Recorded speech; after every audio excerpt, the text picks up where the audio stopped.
Hello everyone. This is part of my video series about solving problems in my attic. If you're not familiar with what I'm up to, please watch the introductory video about my attic plans. When I was pruning the bushes in front of the house, I wanted to check the half bath vent on the front. Only problem is, I couldn't find it. I've seen the vent on the back of the house for the main bath, but I never noticed where the half bath vent comes out. Unfortunately, I discovered it doesn't exit the building. So I had to investigate. Let's have a look at the original bath vent installation that was performed by a so-called, in air quotes, professional contractor, aka rip-off artist.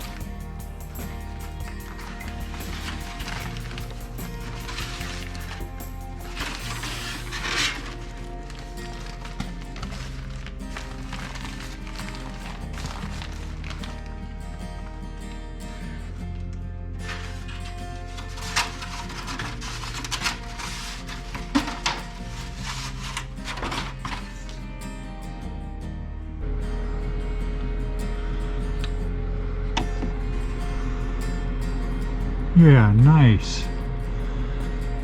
Unbelievable. That should be going up through the roof. Not attempting to put it out through the soffit. To add insult to injury, look at this professional installation.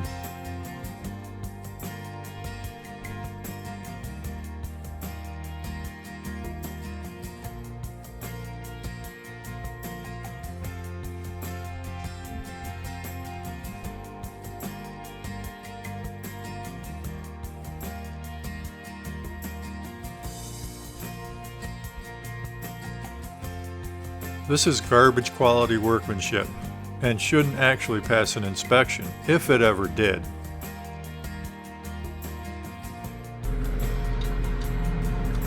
Okay, it's time to correct this amateur hour professional installation.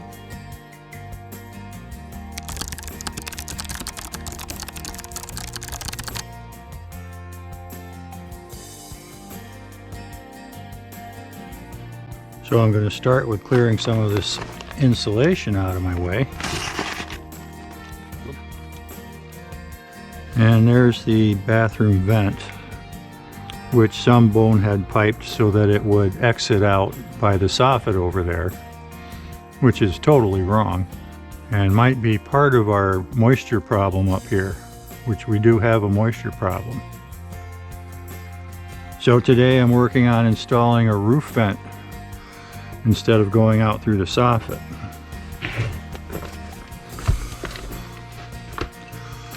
And these are 14 inches wide between the rafters. And that process starts by marking right there. That's the center.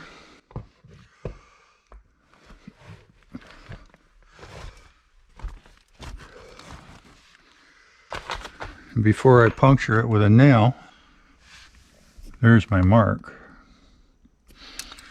I just wonder how many feet down it is until it hits down in there. That's 5 feet. And that happens to be less than 2 feet from the rafter to the floor. So that's good. That's about 2 feet here. All right. So when you're out on the roof and you're looking for where do you install this, I'm going to be looking for this nail.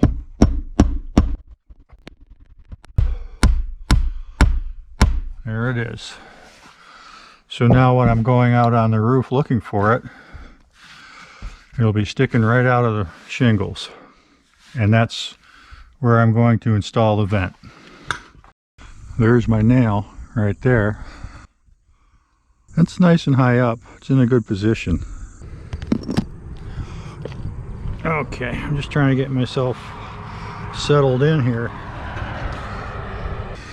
Alright, I'm sort of sitting on here now. That's good. The camera's on my head for this segment. Sorry about all the movement, but it can't be helped.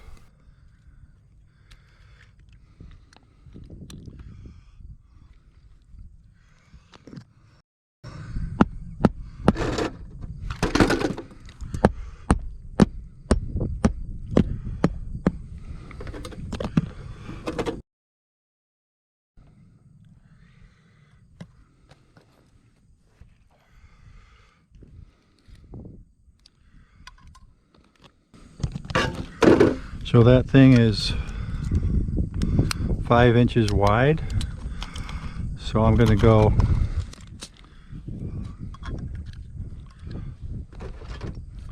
too much stuff in my way. So I'm going to go across here 2.5. Make a cut. And 2.5 here, make a cut.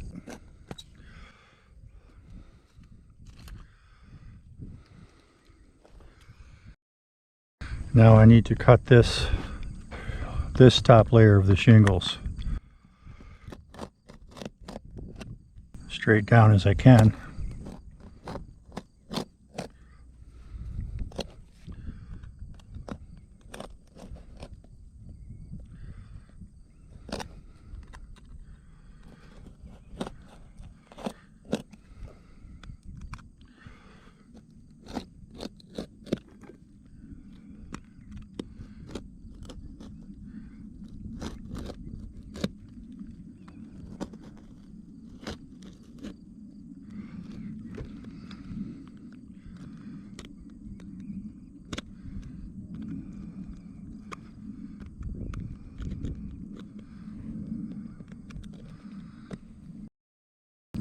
And across the 5 inches right here.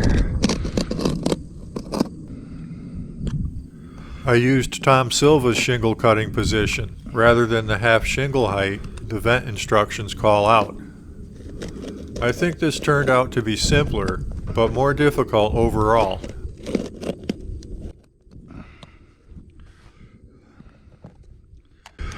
Get rid of my marker nail there. Somewhat.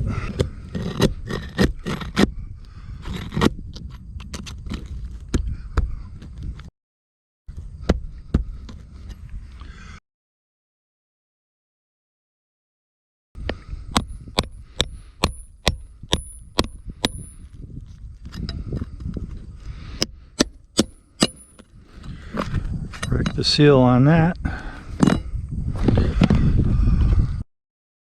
Not quite cut all the way across.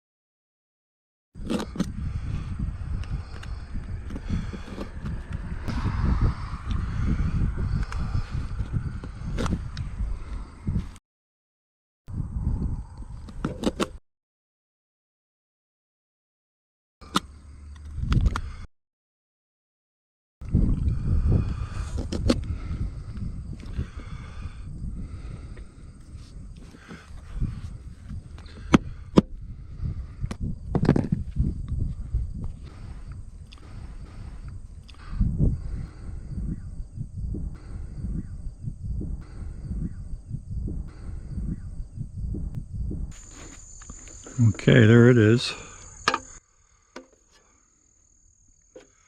It's got a nice crimped 4-inch duct on it. And inside there's a flapper. I don't know if you can see it there. You can see my fingers.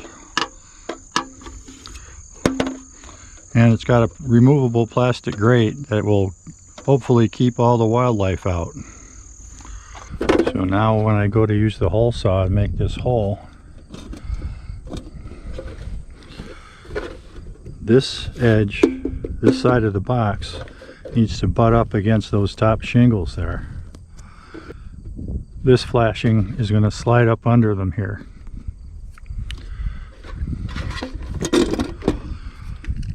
So if this slides up 2 1/8 and this is 2 5/8, that means the hole needs to be a 1/2 inch down from the top.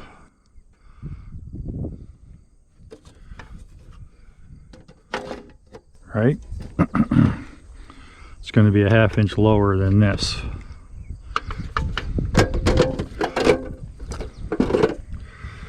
So let me make a mark there.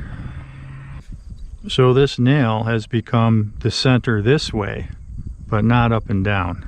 It can't be up and down. So this needs to be, oh, I'll go 5/8 down for my mark there. And so the top of the hole saw needs to hit right there, top edge of the hole saw. And now for the fun part. Let me do something here.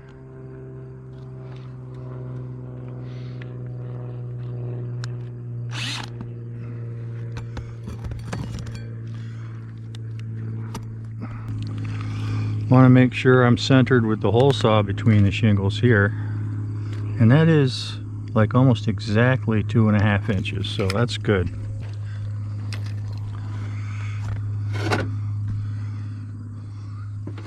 And that looks like it's going to be good.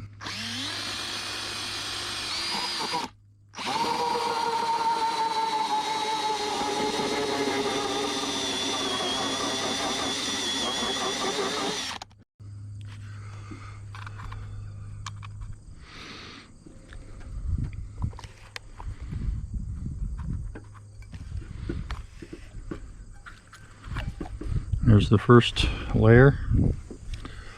That's interesting. That looks like an ice shield layer. This high up on the roof, that's amazing. This is a 4 1/8 inch hole saw, but a 4 1/4 inch hole saw would have made things easier.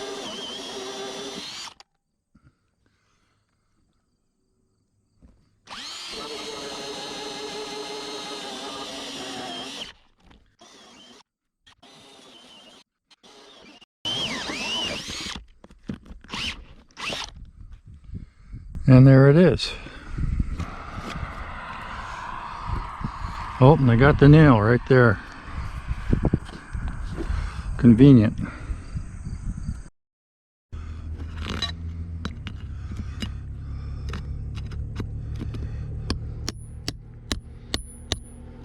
These shingles are really stuck down hard.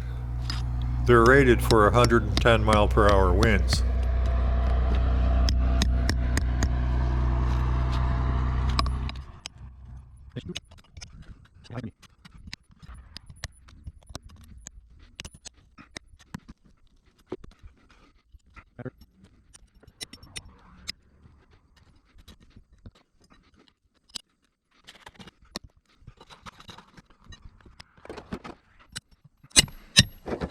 There we go. Now we got some flex.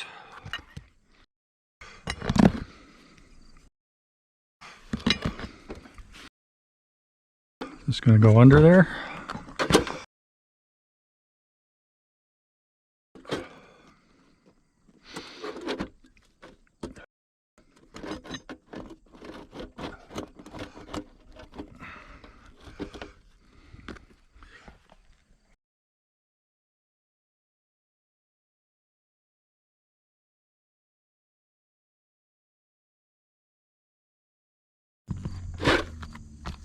No, I have to be able to flex these more.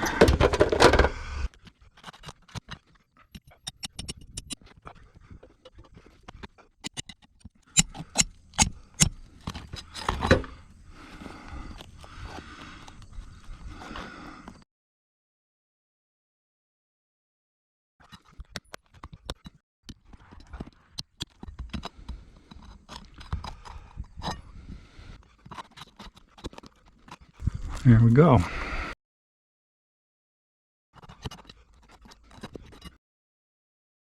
A couple of nails there that have to come out for now. And I think everyone should be loose enough so I can slide that in there.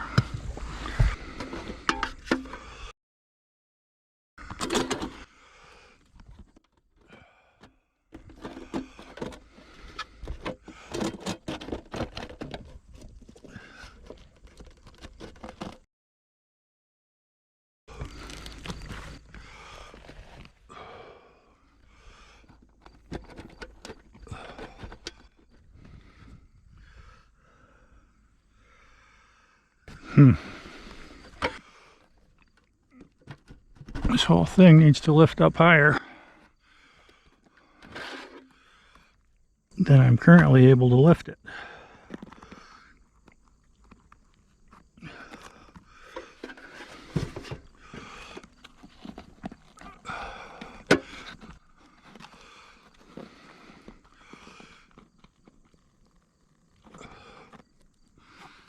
There, maybe.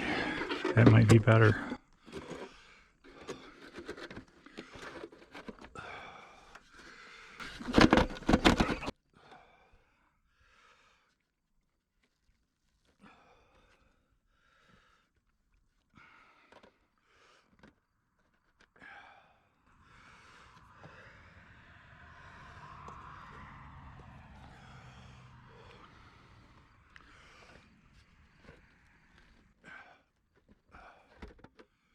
Okay.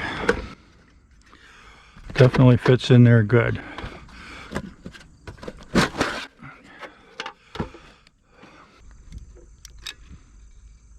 I didn't think to check the sealant color before opening it.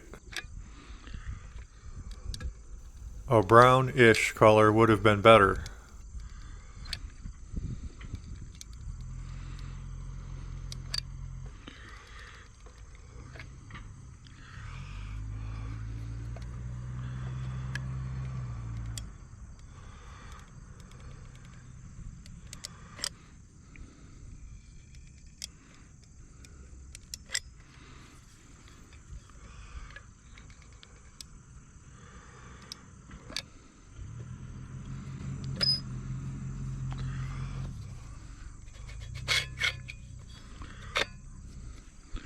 It's going to provide a really good seal.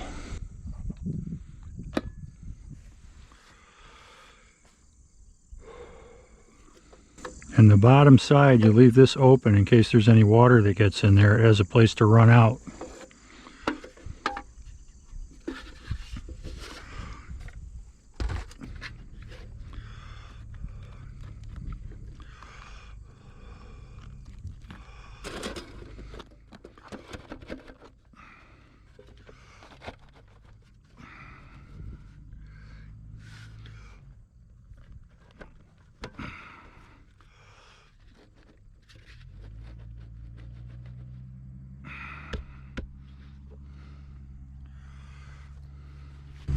That's why I brought this up.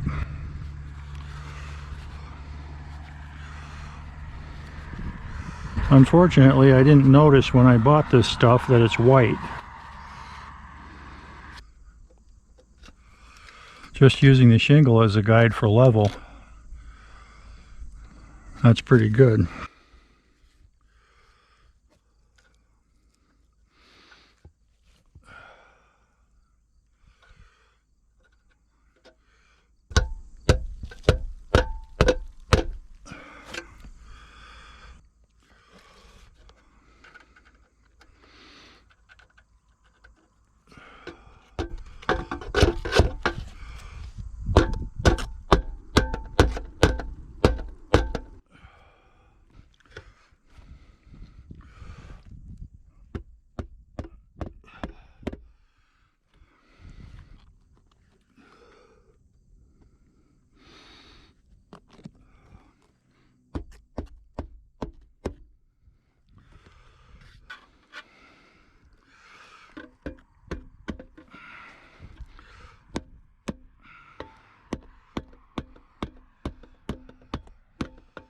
This had pre-punched holes in it, but I can't see them through the shingle.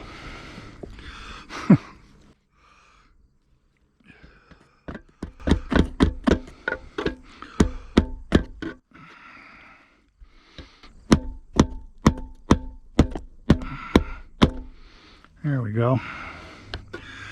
There's six nails in the whole thing. It's going to be fine.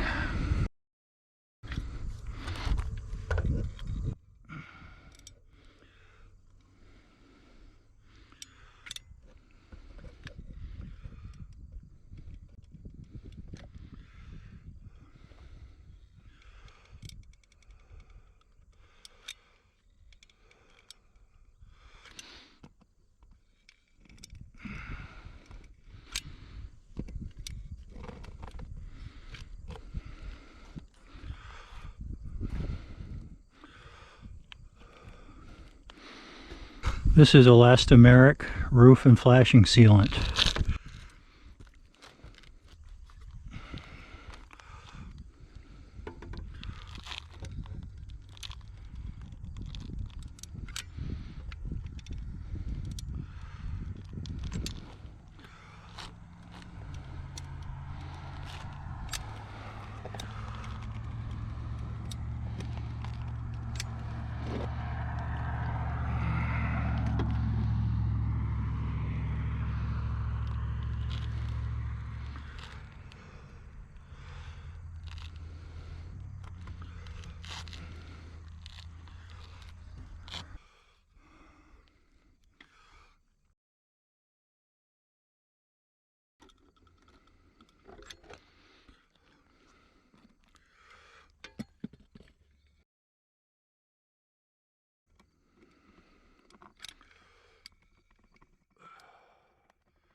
Group it on there, a nice thick layer.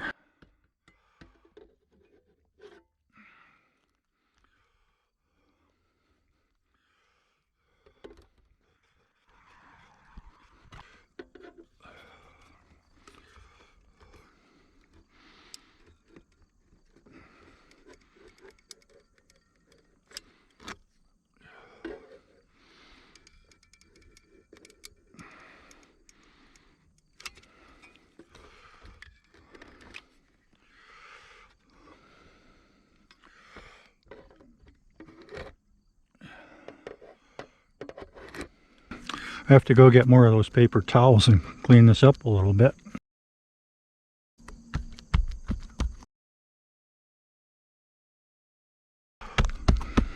Well, the instructions say this stuff can be painted after 2 hours.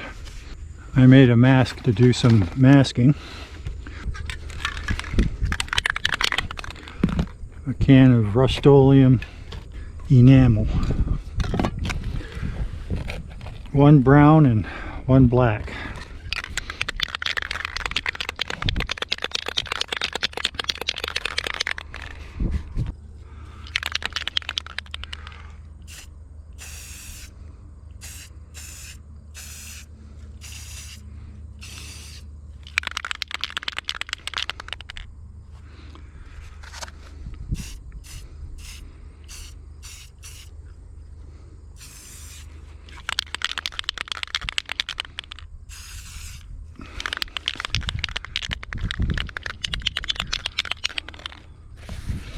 That'll cover it up.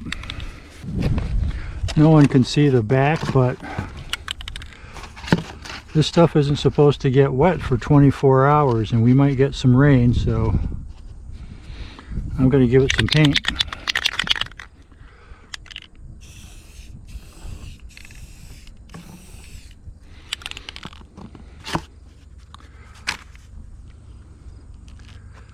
That's not bad.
That looks better.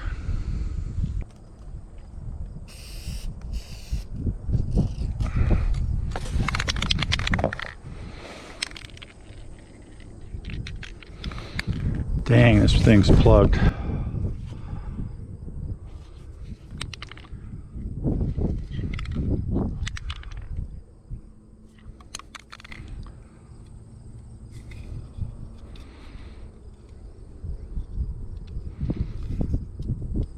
Shoot. I think it's going to work. I just need some black paint.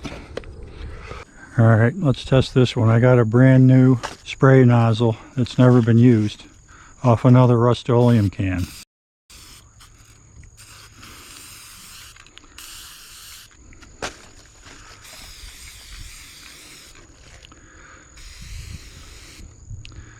Okay, that might be enough to get it done. So unfortunately the camera froze up during that last video clip, and that's the first time that's ever happened. So I'm going to have to do something to address that maybe. But all you missed was that I came back up here and I spray painted that vent and spray painted a few spots on the roof itself just to cover all that white sealant. That's flashing and roof sealant. And we had a little rain yesterday and everything looks good. So this is what it looks like in its completed form. Kind of close up. No one's ever going to really see it this close up unless they're up here. So I'll get a shot from down below and from the front. That's what it looks like. If you don't look too closely, it looks fine. And here I'll see if I can get a shot of the back.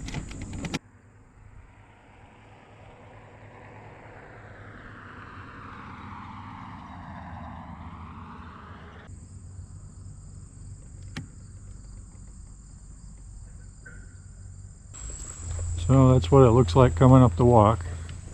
It isn't the most attractive thing on the front of the roof, but it needs to be there.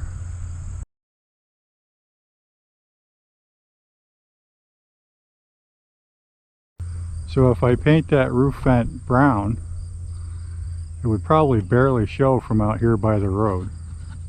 I'm standing on the edge of the road. I guess I'll need to do that, but it's not going to be my top priority right now.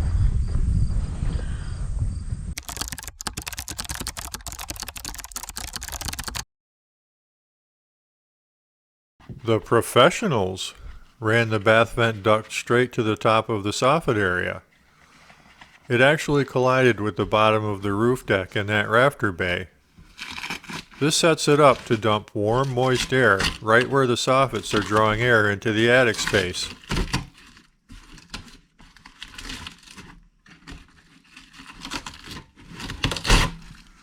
They actually used duct tape on this.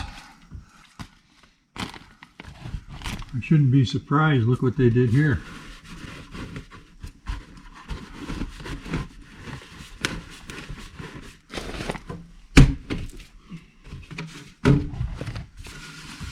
This was just blowing out there under the bottom of the roof, not even down inside the soffit area, which I think they're attempting to vent out to. This is just ridiculous.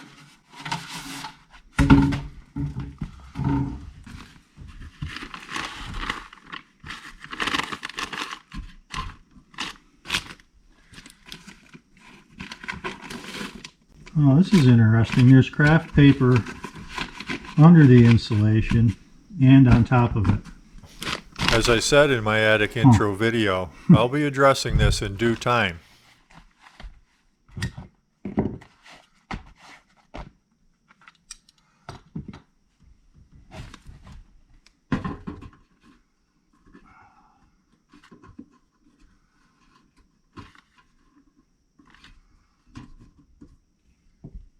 You know, I had a feeling they would use roofing nails on that. That's exactly what they did.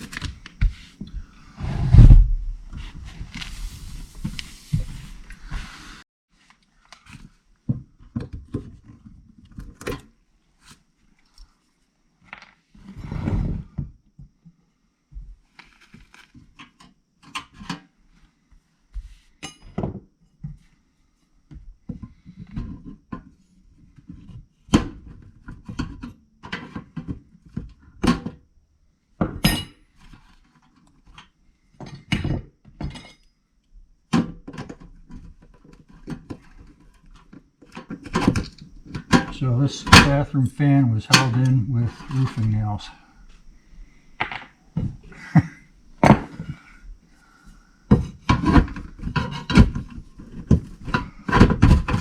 Which, by the way, are just really easily coming out.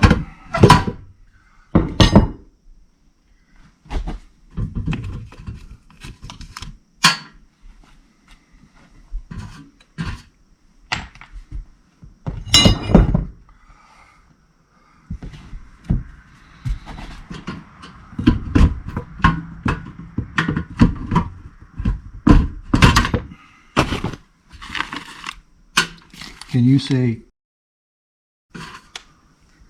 there, whoever installed this?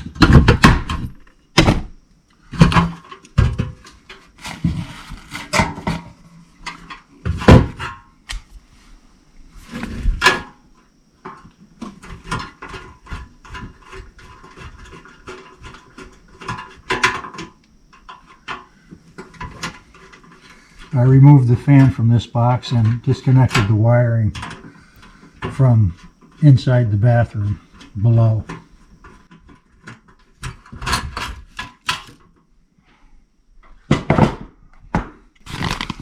That was easy. Frankly, it was a little too easy.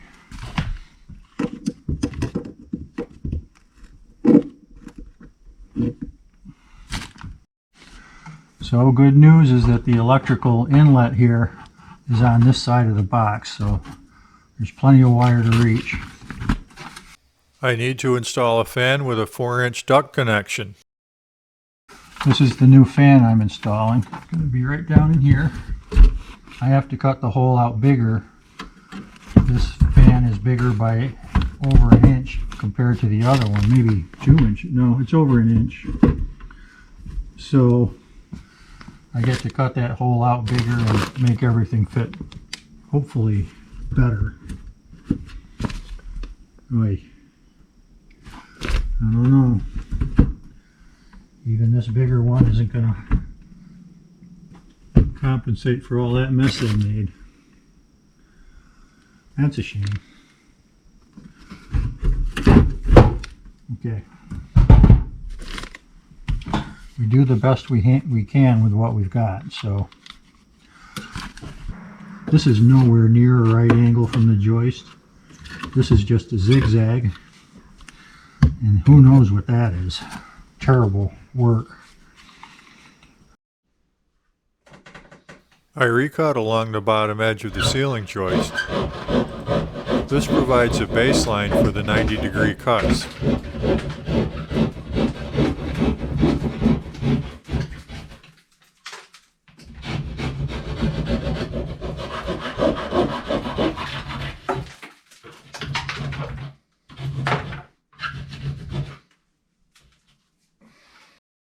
A little cleanup with a utility knife to sharpen the cut line.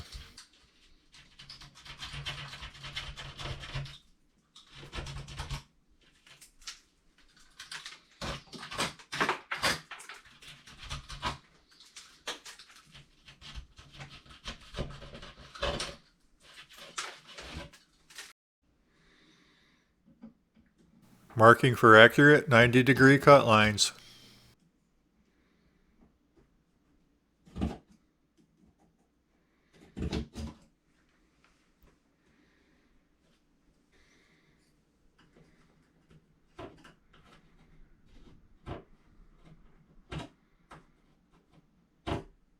Measuring for the opposite side of the opening.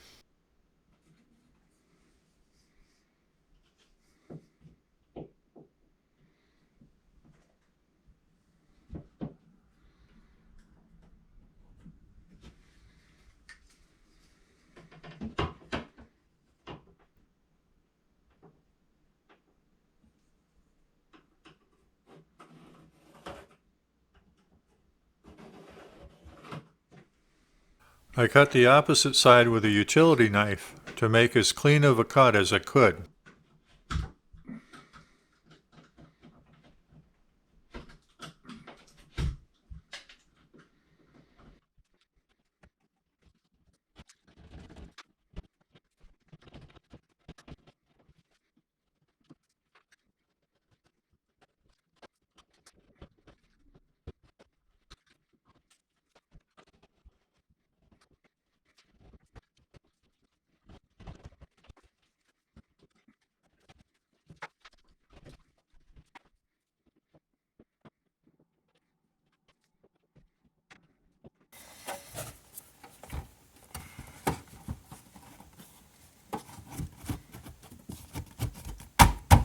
Never try to force drywall if the fit is too tight. You'll just break the edges and make a mess.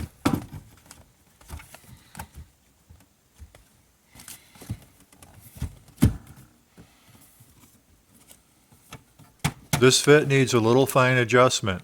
That's all.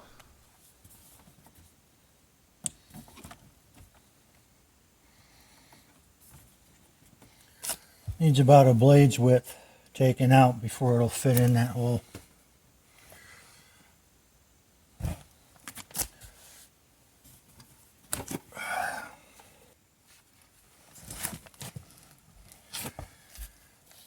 This doesn't quite fit in the hole. I need to remove some material here.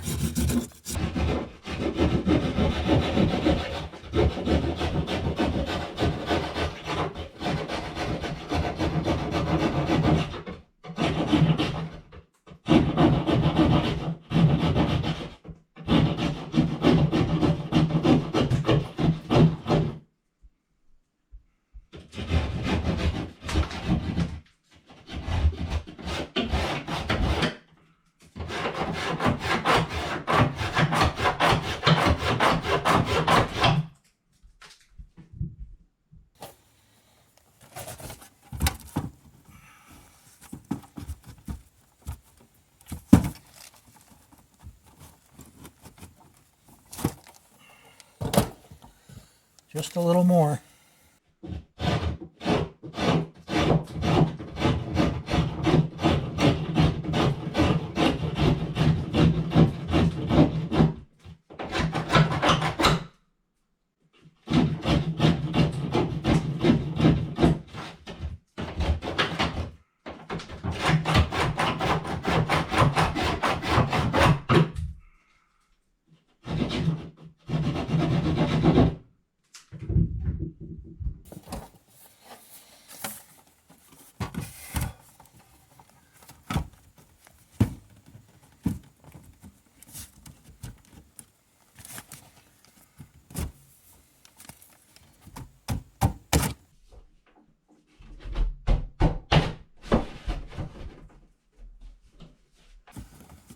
Okay, it fits now.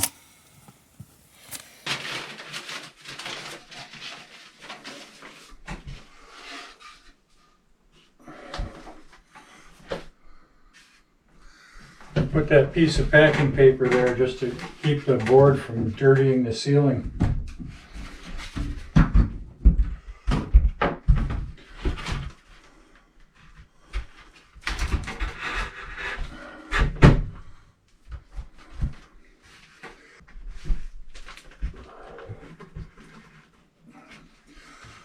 It's holding pretty tight there.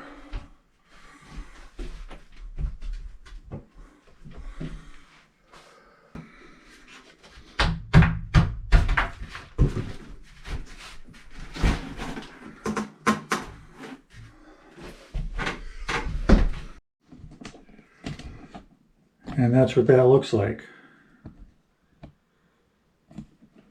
There's just enough tension on that board to hold the plywood up to the ceiling. And then the fan box is sitting on top of the plywood. So the bottom edge of the fan box is flush with the ceiling.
Yeah, that looks good. It's close to perfect now.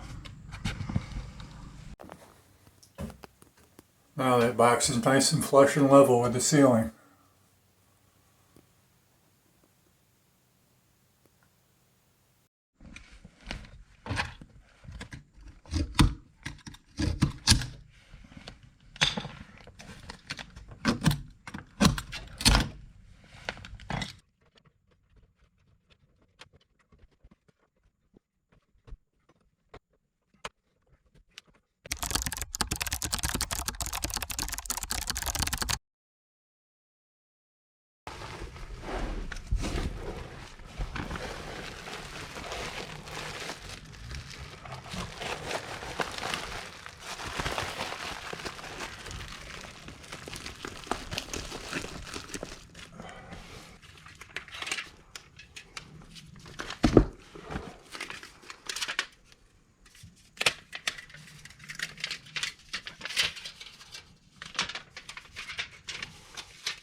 That's got the fiberglass all the way up there, all the way around it.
This stuff is extremely sticky.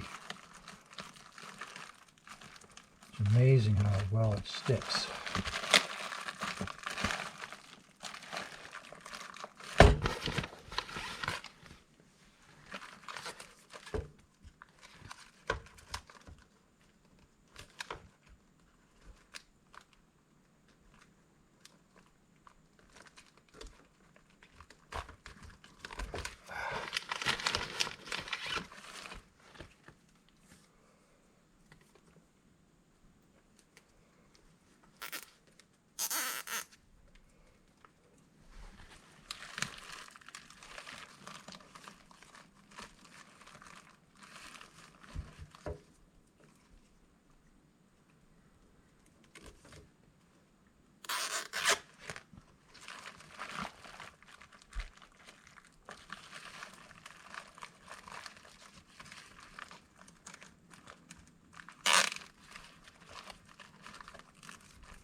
That's tight.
Terrific.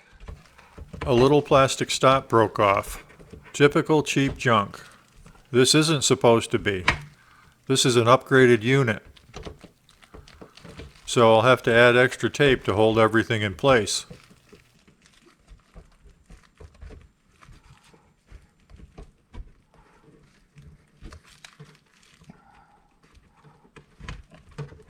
Oh.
Okay, I think we're all set up here.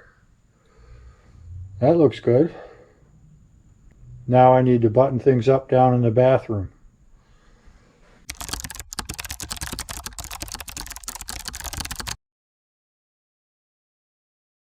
Gaps between electrical boxes and the finished wallboard need to be no more than 1/8 inch. However, air sealing really requires 0 gap. So I'm completely filling the gaps around this fan box.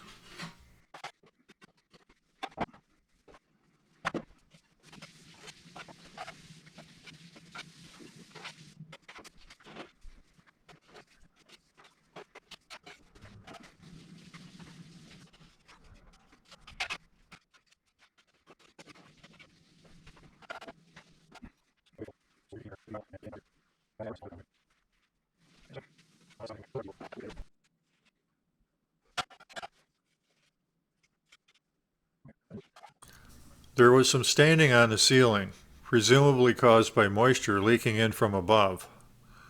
So after the air gaps were solidly sealed, I treated them with 2 coats of Kills primer. Got some lumpy old Kills primer here, which frankly, if it's not too far off from the right color, I'm not going to paint it.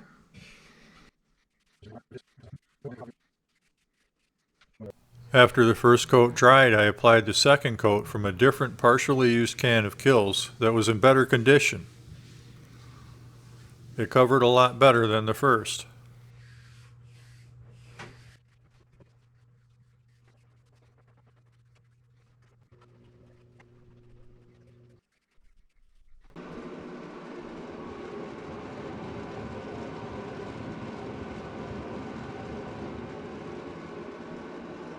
With normal room lighting, it's difficult to see the primered areas. And the color is close enough, so I'm not painting the entire ceiling just to make it match. This is a nice quiet fan, better than the cheaper one I replaced.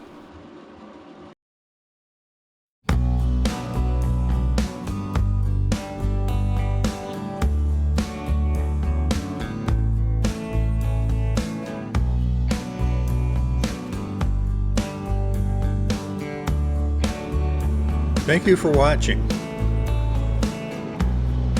Please take a moment to like and subscribe.